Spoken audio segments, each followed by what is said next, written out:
All right, welcome to Witchpolice Radio. I'm here with two members of a band that was on the show before, but it's been a few years, and I think it's been a few years since this band has released any new music. And there's a lot of new things happening sort of in the imminent future. So we'll get into all of that, but I think the best way to start this off is if the two of you want to introduce yourselves, give a bit of background about the band and what we're talking about today.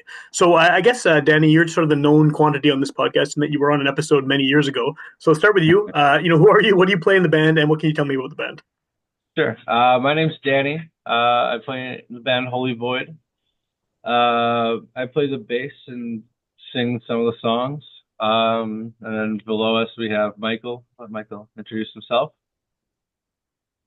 Hi, I'm Michael. I play guitar in the band and sing some too. Cool. And Yeah. yeah. So we've So, been a band, or I'll let you take it. well, I was going to just probably ask you the same question you're about to answer. I was going to say, for people who are unfamiliar with Holy Void, can you give me like a Cole's Notes version of what the band's about? What kind of music you do? I know it's a loaded question, but yeah, just give a quick description, I guess. Sure. So we've been a band. This is actually our 10th year being a band, which is kind of crazy. We play a little bit. We call it. We say we're a psychedelic rock band, I think. And yeah, we've put out a couple EPs over the years, and in 2019 we put out our first full length-ish album called Not on vinyl, and now we're releasing a new record coming out December 13th. Cool. And Called is so I guess when I said at the beginning it's been a while since you released something. I mean that is, it's a number of years already since the last record. So I imagine that part of the time in between has to do with the pandemic and everything that slowed everyone down, sort of for that time period. But are there any other reasons why this has taken so long from record to record? Like, have you, has the band changed? Have you? It looks like you have some different members. I see that Rob Nags is very involved as a cellist, more hmm than in the older records. Obviously, he wasn't around. You're right. Yeah, we actually a lot of the songs that are on this record we started to record in 2020. So we had like I think four of the songs that are on this. So we actually, the pandemic did kind of derail us kind of moving forward with the record. And then we didn't play from like until the end of 2021. And then, yeah, we added a few new members. We added Marina Vanderveen, who actually joined us in 2019, just before we released Not. It was like Okay. probably right after the last podcast Yeah. in 2019. And then Rob joined the band in 2021 because Marina lived in Nanaimo. Uh, so yeah, it was just kind of logistics. It took a bit longer than I think we thought it was going to all get together and record. And it took a couple of years after the pandemic to finally get everything finished. And now we're kind of rushing to the finish line here with everything. Kind of long. Yeah. Do the songs on this record? Did they? Because as you said a couple minutes ago, these were started sort of pre-pandemic. A lot of them. Do they have? Mhm. How has the band's sound changed sort of over that time? And do some of these songs feel old to you now? Now that you've been working on them, I mean, you've been recording them, you guys have been playing them.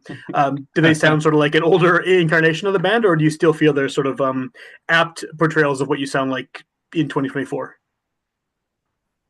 I don't know. The way I look at songs is that they're just kind of always changing. Like the songs that we recorded long ago that we're still playing are often don't even sound much like they did back then. They're kind of these live life forms that keep growing and evolving, at least from my perspective. Sure. Yeah. And that's how I kind of feel like with these. There's a lot of things that have changed since we recorded this album. I think Yeah. we're trying to kind of be true to the album, at least for the album release show, but I things have definitely evolved since then with many of the songs. Yeah, Do you exactly. have? Oh, sorry. Go ahead. No, I was just agreeing with Michael. So do you have new material? You must have new material that's been written sort of after these songs, right? Like, is that accurate, or are you still sort of really focused on this material leading up to the show? I think for myself, I always kind of write music, so I have like we haven't practiced anything new since kind of finishing this record. We just finished this record probably like we finished tracking it probably at the like mid-July. Like we really Okay. wanted to get it out this year, so we're like we finished tracking it mid-July, and then we got all the mixing and mastering done as quickly as possible because we wanted to get it on vinyl before. So we haven't really had time to work on new stuff. Like we've been really trying to hone in, I guess, and hone in these songs for our upcoming release show, just so that sounds like we've been playing them for years and years and years. Which for the most part, have some of the newer songs. Maybe we played a bit less, but these songs still feel pretty new to us because it's not like we're playing all the time. Yeah. We're playing like maybe once every 6 months these days. So like when we finally get together and jam them, especially the new songs, they feel pretty new still, and like in a exciting way, not in like a we can't play them way. That's a better way of the two Except for the ways. first time through. Yeah. Right. Except for the first time through, which is always like, oh no, we're never going to be able to do them again. Yeah, Well, And then yeah. it's okay. sort of related to that. I mean, how do these? You did this big show coming up, and we'll get into the details of who's playing with you, where it is, and all that later on. But how do these songs transfer from the recorded version to playing them live? Are you able to sort of play them faithfully to the record, or is it are there tweaks? Is it altered a little bit? Not necessarily saying it's a bad thing, but do you have to shift Hmm. anything when you're performing them live compared to the studio version? There's atmospheric stuff, I think, mainly with the album and just the precision honing of every single little moment. But like in terms of the general instrumentation and melodies and whatnot, it's pretty much the same. Okay. Uh, Yeah, you'd have to be Aside pretty hard. from the jazz that happens in live performance. Yeah, you'd have to be pretty hardcore to like miss Oops. some of the parts that if there's some things that you hear on the record that you don't hear live, you'd have to be like super hardcore into Right, into right, what we I'd be right. into what we impressed, yeah. do. It'd blow my mind. So now people wouldn't be listening for it, I hope. So with the show, we'll get into the show. I mean, this is something that's happening at the end of the year. We're in November now, but this is happening, in mid-December. Was the reason Yeah. for doing this all sort of at the end of 2024, just like you said, to get this out before the year ended and do it that way, or how planned? I guess is how planned versus just sort of the timing worked out. Is this big show? I think it was planned, and then in March we kind of like we're like let's play a show at the West End and let's make it like a big show and let's make it a album release, and then we kind of sat on it in a way until June, and we're like, oh crap, we have to record these songs. Well, like a lot of it was in the bag. We had to like really move on getting the rest tracked, and so it's kind of like it was truly like a race to the finish lines because we wanted to, print on vinyl, and that takes at least 3 months. So like, yeah, so it was planned to be a release basically all year. We felt if we didn't do it now that then it gets pushed to the next year, and then we'll want to find the perfect time next year to do it, and then Yeah, you get a bit procrastinating, I guess, Yeah, in finally putting it out. it's kind of like when you start a band, and you're rehearsing and you're like, well, I'm not ready to get these songs together, but then you just have to book a show and then you get the songs together. you're forced to. Yeah, yeah. Like, yeah, Yeah, it's the deadline. You have to create it that, somehow. that's like yeah, that's like crutch is like I'm so like if there's a deadline, I'll meet it, but I'll do it like the most crammy way possible. And You I think all of us are like that, I guess, because that's what happened. with that in mind, that the whole crunch time thing and getting this done, before the deadline. How do you feel about how the songs turned out? I mean, you set up this release date I, ahead of time. You knew it was going to happen. You knew you had to have some material, but like, how satisfied are you with the finished product? I've listened to the album a lot, and I really like it, and I'm excited to hear what it sounds like when we get like everything back. But yeah, I've listened to it quite a few times, just like walking. I listened to it a lot when we were kind of in the notes stage, and I didn't really have a whole lot in terms of notes. Just kind of like it was nice to listen to it and be happy with it. Yeah, And in yeah, terms of I the think oh, you sorry. go on. No, Well, I you just in terms of the recording process, that was like we really dotted all the I's and crossed the T's. It was like very, I feel like it was very finished. And then it was just like, oh, okay, well, now we have, just a few months to do all the promotion and stuff, which is kind of how it always goes. But Yeah. yeah. Yeah, Grant who did not did this, but this one's not recorded to tape, so he had a bit more like that's kind of his wheelhouse is not is recording. Like he's a very great engineer at Exchange District Studios, so he knows Yeah. what he's doing. He's quick. He works quick, and yeah, a lot like the songs that I wrote sound a lot like how I had them in my head when I wrote them. So it's Okay. like I'm pretty impressed by what Grant's been able to do once again for our band. Cool. And then Grant plays guitar. right, that helps. That's always good to have that, right? Yeah. Yeah. Sonically, Yeah. how was the sound changed from the previous record? I mean, I know again it's been a number of years since you last put anything out. I know the songs were written sort of around a similar time, but like as you said earlier, things have progressed and the songs are always changing. And so, I mean, if someone's heard the previous record or even your EPs before that, what can they expect on this one that's different? How is the band's sound sort of progressed or changed? yeah, I'd say it's a lot heavier and a lot more polished. Okay, The analog recording techniques of Not were didn't didn't really permit going too far in the like polishing direction. And now we have cello and violin, and that's really added to like just this incredibly deep, rich, textured sound that really has lended itself well to just kind of sonically tweaking and crafting the recording, which I'm really, really happy with how that's turned out. cool. Are those sounds? Did you envision those sounds on the earlier stuff, and you just didn't have sort of the players for it? I mean, was that always kind of in the background, the space for a cello, for example, in the songs, or did you have to sort of No. rearrange the way the songs are written or structured to fit that in?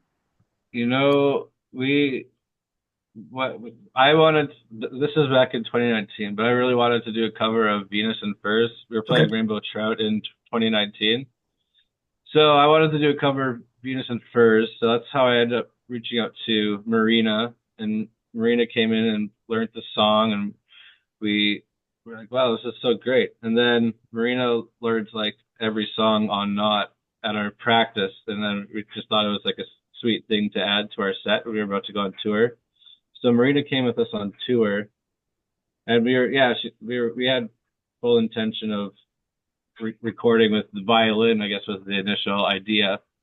Like it was going to be all over the records.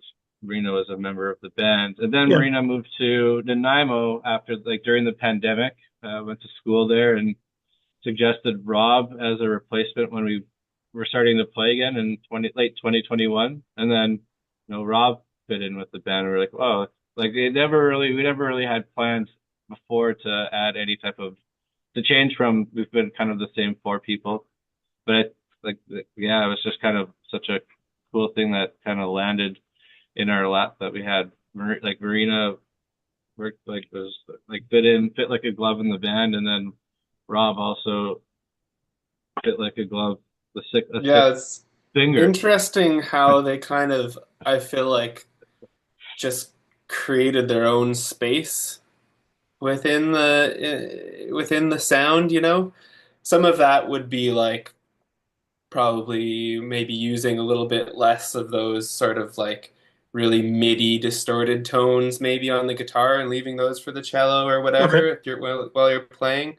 But that's just, it just sort of everything just kind of settled just a little bit differently once we started playing with strings. It was fun. cool. Yeah, how Uh, does that how is the recording process? Actually, not the recording process, even the writing process. I mean, now that you have strings in the band, um, does it change the way you approach sort of structuring songs or yeah, or even just sort of composing the instrumental side of things? Is it different, or do you sort of plan with that in mind, or do they just sort of add on as it's being developed? I'd say What do you going think, Ken? forward it will be. I'm looking forward to working more with Robin Marina in the writing process. Because Like, yeah, most of the songs on this album weren't written while they were in the band for the Right, of most course, yeah, part. Like yeah, there's little parts that we worked on, but the songs themselves weren't created with that in mind in the first place. So yeah, that's we'll see how that goes. Yeah, sure, I think yeah. Like now when I'm kind of coming up with ideas, and there's certainly like I tend to think about my ideas quite a bit before ever recording them. And now like once you have time to think about those ideas that you have, you definitely like if you just kind of run it back in your mind a bunch of times, and then you kind of think of, wow, that would be sweet if you could pull off like a really epic string part for. I mean, this isn't a song that anyone's ever heard. It's just an idea I have in my head. But yeah, you definitely kind of realize you have that at your disposal. And is that the right word? yeah. Okay. Well, it works anyway. I don't know if I, that's the word you're I, looking for, I, but can't- it I works. can't tell if that's rude or not. Um, but yeah, it's like a yeah. I don't know. It's nice to kind of be able to think about adding stuff like that now that we have those types of players in our band. Yeah, yeah. And so this show that's coming up, it's a CD really, it's an album release show. I call it being a CD release show, but obviously, like you said, you put no vinyl. It's an album release show. It also, I guess, doubles as a holiday show, Christmas show, and then Yeah. those are always fun. And so it's sort of a big year end event. What are the details? Who are you playing with at that show, and how can people get tickets to check it out? Well, we're playing with Show Pony and Tired Cossack at the West End Cultural Center. First time I think we've ever played that, so it's kind of fun. It's on December 13th. And tickets are available through the West End Cultural Center website. We'll play a bunch of all this the entirety of this new record, some oldies, and it's going to be a fun, killer time. Apparently, Cool. there's going to be maybe Santa. Right on. That's Krampus. Oh, Krampus, even Krampus. better. Did Well, no those other Santa. two artists on the bill? Yeah. Why were they chosen? Like, do you feel like they are a good fit with what you do? I mean, Tired Cossack, I can almost see it more. Show Pony's great too, but very different kind of sound, right? What is the connection, I guess, between you and those other acts, if there is one? Well, uh, I saw Show Pony at Rainbow Trout, and they blew my mind. Yeah, They were really awesome. And yeah, I mean it's nice to have a variety of different things, but I think like in the like we're all kind of the like we all kind of make some cool music. Tired Costa kind of has like that like very energetic but like Joy Division sounding, and like we've yeah. done shows with Tired Cossack in the past, and they were just a fun band to be on a bill with. So kind of a mix of bands we have wanted to play with, that we have played with, and like just thinking that it would make a sweet bill that people would want to see with us. Cool. Yeah, Uh, I Yeah, agree. We've been playing. I don't know. We played with Hired Cossack before, I think, right? yeah. But maybe not Show Pony, No, or we did.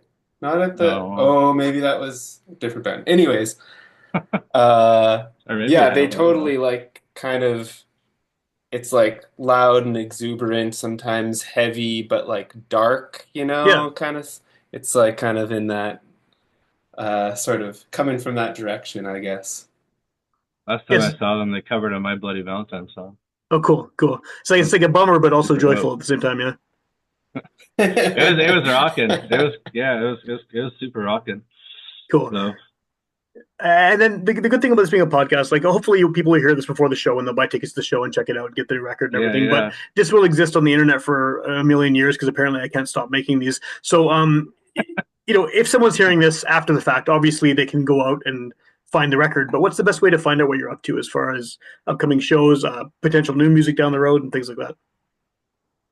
Well, we have Instagram. Well, we're pretty active on Instagram. Let's start Instagram. Holy Void Band is our handle. We have a Bandcamp with a. So if you hear this in the future and you like what we're doing, we'll have the album available for purchase on Bandcamp. I think Marina has a TikTok set up for us, Cool. so we have TikTok. I don't know how active it is, and we have. I think that's probably the best. And we'll have some stuff coming out on YouTube as well. Like we're gonna do a live recording of the set. Oh, cool. Should have mentioned that with B&B is helping us out with that, and Collector Studio I think as well. Cool. So we're gonna actually have a nice recording, hopefully, and a nice video of it. So like, if you missed the show, you might be able to see it down the line through the power of video being uploaded to YouTube. Cool, cool. And then, for people who are listening at the time this comes out, you're taking pre-orders for the record on Bandcamp, right? Yes, we are. Yes, and we'll be pushing that in a very annoying way over the next month. And I guess that's But sort of how things work now, right? I mean, it seems like everyone is going that way, and also the idea of sort of slowly releasing songs one by one. You're doing that as yeah, well. Is that different from how you approached it last time around? we released like 3 singles last time, I think, before we released our record. Okay, okay. But So but it was yeah. What's kind of the thing now is the order of the album is also. I think what you're supposed to do is make the order of the album supposed to be. It also has your singles like up front as well, and I don't necessarily like that part of music these days. But yeah, I think we've done it kind of similarly. We didn't have time to do music videos or anything, so it's mostly just short promos of the songs that we're putting out, and yeah, what is the response been so far to works. those songs? I know it's not very many of them yet, but what's the reaction been? Uh, Pretty positive. We have some good reviews that we've some good feedback we've gotten back from, I guess what people use these days is Submit Hub, and Okay. it's been mostly positive, a lot positive. I think when people hear it, they'll hear a lot of us in it, and they'll enjoy it. And I think the songs will, when you hear them live, it'll translate well to what you hear on the record. So I think that's cool.